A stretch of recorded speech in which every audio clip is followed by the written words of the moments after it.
আসসালামু আলাইকুম এভরিওয়ান। আজকে বানাবো খুবই ইজি, খুবই টেস্টি মিডল ইস্টার্ন ট্রেডিশনাল একটা ডেজার্ট মাহলাবিয়া।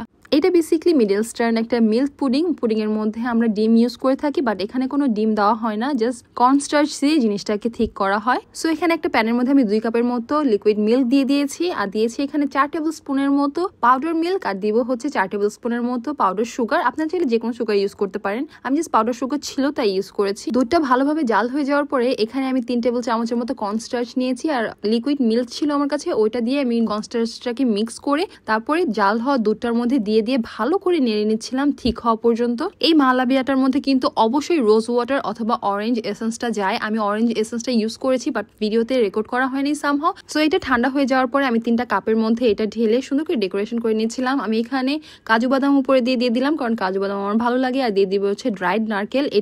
এগুলো সবই অপশনাল, আপনারা চাইলে যে কোনো গার্নিশ করে নিতে পারেন। আমার কাছে যা ছিল আমি ওটা দিয়ে করেছি যাতে জিনিসটা দেখতে সুন্দর দেখা যায়। এটা বানানোর পরে 2 থেকে 3 ঘন্টা ফ্রিজে সেট হতে রাখতে হয়, তারপরে ফ্রিজ থেকে বের করলে দেখবেন এত সুন্দর একটা মজার স্মুথ সিল্কি ডেজার্টের আইটেম রেডি হয়ে গিয়েছে। আই এম ভেরি শিওর যে আপনাদের কাছে এই ডেজার্টটা খুবই ভালো লাগবে। সো আই হোপ আপনাদের কাছে এই ভিডিওটা ভালো লেগেছে। So it's all for now, see you in the next video. Bye, thanks for watching.